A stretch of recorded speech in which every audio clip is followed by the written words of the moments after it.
Hey, this is Guy. This is John. You're on our YouTube channel. Subscribe and like it. Also, check out the podcast in the description. Haberman, that's him. Middlecoff, that's me. Talking about sports. After you watch this video, you might think Justin Herbert's the best quarterback in the NFL draft. Into the Hard to film blame you. room. Let's do it. Look at this guy right here, John. Rose Bowl. There you are with your boys, Justin. Oh, I shouldn't call him Justin, right? Herbert. Herbert. There you are with Throckmorton and Dye, Shane Lemieux. This is what you came back for 4 years, huh? Sheldon High School, huh? Bill Musgrave, Dennis Dixon, Marcus Mariota. Granddaddy of them all, baby. All right. If Gruden was giving this guy a comp, who do you think he'd comp him to? I think it would probably be Josh Allen. That's probably, to me, the guy that he resembles most of, but he's a much better prospect coming out of college. And Josh Allen, who I think has gone on to kind of quiet some of his doubters, clearly much better. When you look at our friend, Lance Zierlein, who works for NFL.com, who puts up comps, he, to me, had his best case, which was Carson Wentz. But I think when you look at the three of them, Herbert, Allen, Wentz, I think they're all in the same little world. Like if we were eating at quarterback tables, they would kind of all be at the same quarterback table. Now, Wentz had the best individual season. Josh Allen's starting quarterback for a playoff team.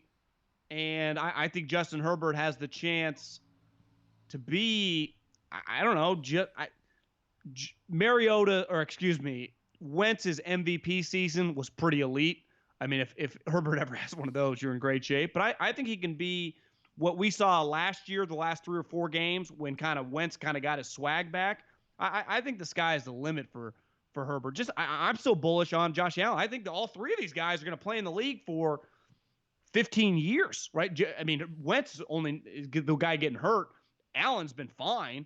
And Herbert, really, since those first 2 years of college where he broke his collarbone, he had a couple concussion issues, very healthy and durable these last 2 years at a high level of, Division I, Power 5 college football. Josh Allen was the 7th overall pick. You see his numbers there at the bottom, 56%, 16 touchdowns, 6 picks his last year, his third year at Wyoming. And you see Herbert's numbers above that. There is no reason that Justin Herbert should not be a top 5 pick. And I think he's a better prospect coming out than Marcus Mariota was. Although at the time it was hard to – but you remember, John, we talked about this at the time. I did not think Mariota was an elite passer coming out. You thought he was overrated. And I think Mariota got this hype train, which happened sometime in the media and in college, with college scouts and in the NFL. There is no question. It is not even an argument. I don't see how anyone with a straight face could say Herbert, Mariota coming out of college, the better prospect is this guy. Honestly, I wouldn't even put the two in the same sentence as physical capabilities coming out of college. He went to the Combine. We're looking at him at his pro day. It was one of the last sporting events of 2020 so far. What are the things on the NFL scout checklist? When you were scouting guys, what's on the checklist for quarterbacks? I think the number one thing typically is accuracy, size, mobility, athleticism. The ability to throw on the run has never been more important in 2020. The winner thing gets thrown around, but you can say win and loss is not a quarterback stat, but good quarterbacks win a lot of games. And this guy won a lot of games these last 2 years. Do you make winning plays?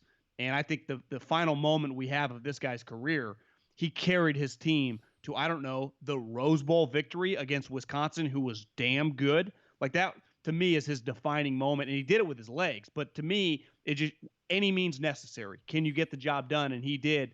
And then to me, just the innate playmaker. When you're this athletic, can you just make things happen inside and outside the pocket? And one thing I might have missed is pocket presence, which is key. And pocket presence to me encapsulates when you got a clean pocket. Can you just read the defense and understanding your offense? And then obviously when you're getting pressure, which is something that happens in the NFL at a much higher rate than in college, you just got better defensive linemen. You got defensive coordinators that are probably more aggressive sending heat, and the schemes are just crazier that you just see all sorts of exotic shit coming at you. And it's what Peyton Manning, Tom Brady, Rodgers, Russell, Mahomes now, they eat you alive when you send heat. And that to me separates guys like the good and the great ones. Like the Heat messes them up. Well, because when pressure's coming, you got to understand multiple things: what defense they're running, where your hot routes are, how do you take out the pressure defense. It encapsulates understanding the defense and your offense, and then your own just toughness. Are you going to sit in that pocket? Andrew Luck's out of the league right now, and the number one reason is, well, one, his offensive line sucks, but two was his willingness to sit.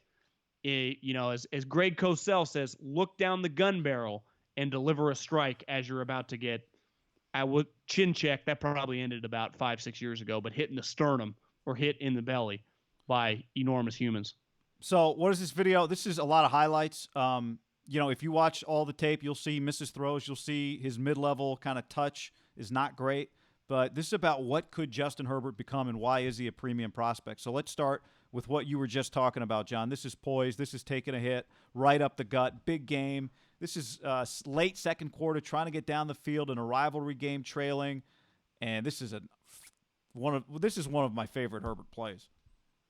Well, look at this. His understanding of looking the safety off, to hold the safety to get his guy open over the middle, and then to wait till that last second as it looks like a linebacker is just coming full speed, and then just the arm strength, the talent, the accuracy. I don't know about you, but to me, this play just screams National Football League, does it not? National Football League. All right, this is also in the UW game. This is a third down in the fourth quarter, trailing. They're going to lead. He's going to lead a comeback here. This is another great athletic play in the pocket. To me, there's poise / just playmaker. Yeah. Just the understanding and the feel for your spatial awareness as a quarterback doesn't encapsulate the whole field because it's really behind the line of scrimmage where you can throw, and usually within that little 4 or 5 yard radius of the pocket. And then again, like when you have this level of arm, your feet don't need to be perfectly set. You can throw from kind of different arm angles, and then you just throw 97-mile-an-hour fastballs. Off platform. What's it there, guy? 3rd and 5. Boop. Yep. Keep the chains moving. He gets criticized, I think, for like a lack of kind of creativity, but you are going to see some of it as we go through this. This is a long throw. This is some arm strength here, but there actually is a little touch on that one, and also with pressure, kind of understanding where the sticks are and where his first down's going to be. How about this also? Multiple back-to-back third down throws. Yep. That's the money down. Because if you're not good on third down, we ain't winning many games. If I'm a coach, we'll be out of work soon. You might not because you got that guaranteed contract, but the coaching staff, the general manager will. You have to complete third downs. You got to be accurate on third downs. You have to me, being good on third down, especially in the NFL or a team like Washington, wasn't their defensive coordinator last year, who's now their head coach, like pretty highly thought of guy. You see everything on third down because that is the down that NFL defensive coordinators, dream of. Getting off the field on third, that's a win for them. This, to me, football is completely encapsulated on third down in every game throughout a game because it's the ultimate level of scheming back and forth / playmaking. Can you get open? They know where you're, like the DBs know where these guys are trying to get to the sticks because if you don't get to the sticks, you're either kicking a field goal or you're punting.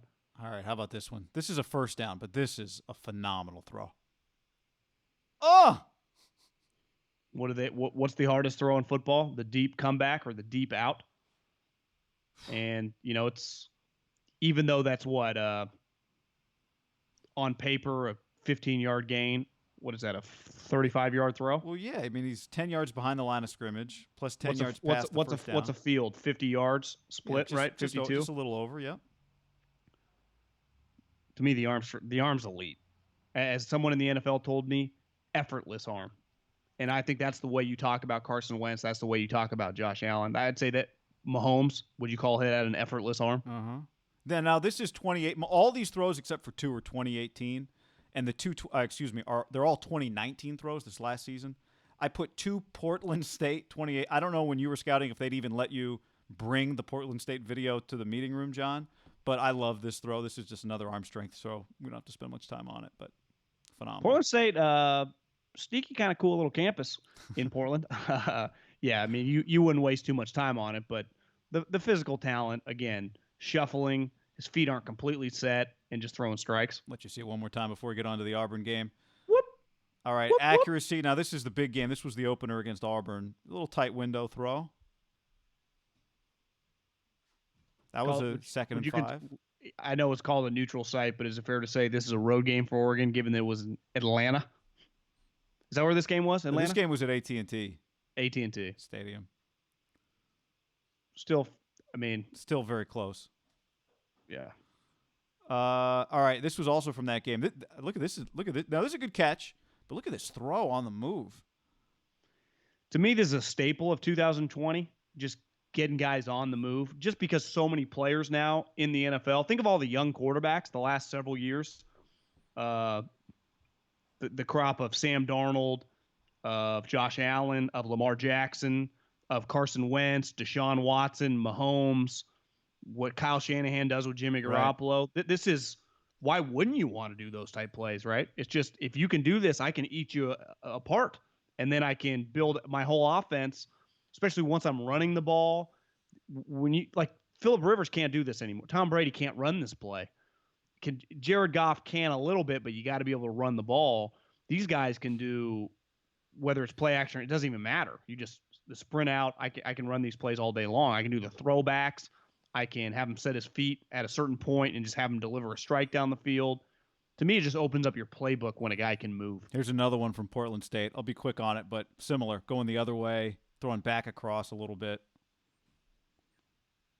This, to me, looks a little bit like, at moments this year when he was playing well, that's Josh Allen right there.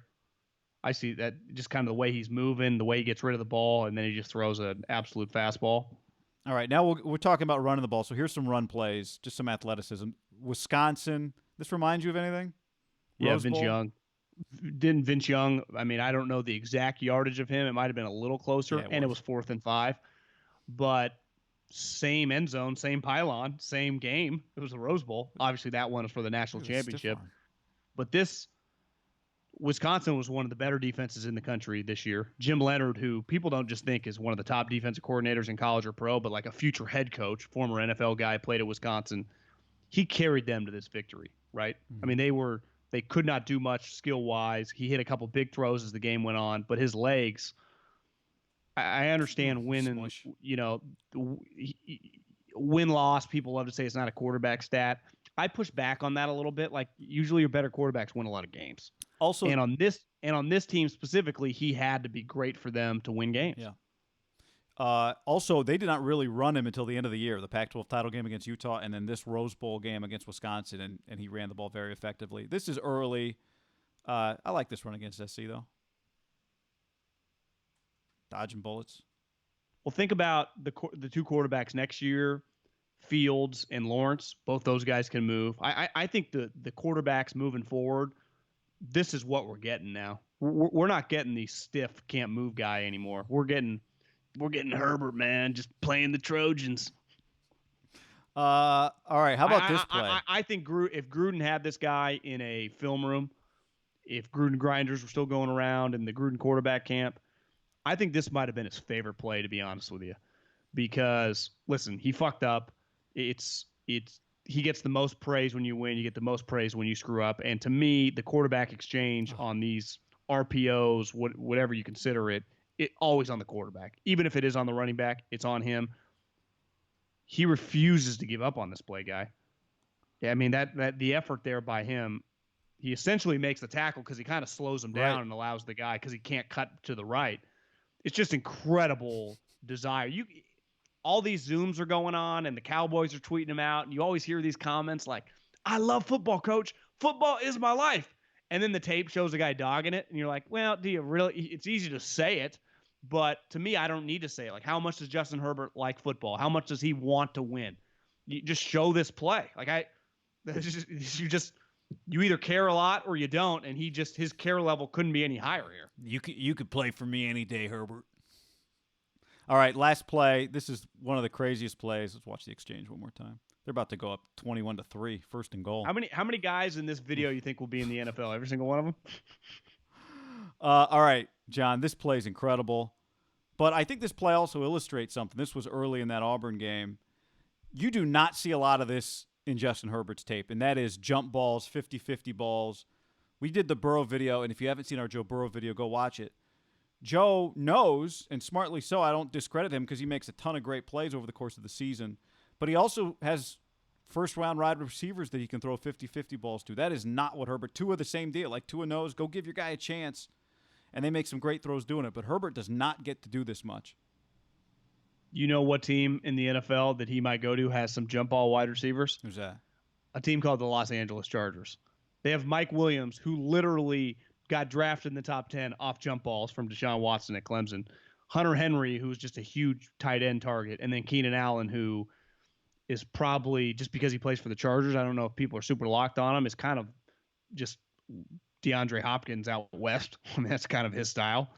And I think that if you told me that Justin Herbert is on the Chargers next year, I think they're a playoff team. Give me one historical comp for Herbert that people are not making. Yeah, I think he's got a little Roethlisberger in him. Yeah. And Roethlisberger, I found 4.75 on the internet. I texted a buddy in the NFL. He said their system had 4.9. But regardless, I think he moved. Roethlisberger's 40. Yeah, 40. So it was probably in the 4.8s. Skinny young Ben Roethlisberger, who to me was way ahead of his time, right?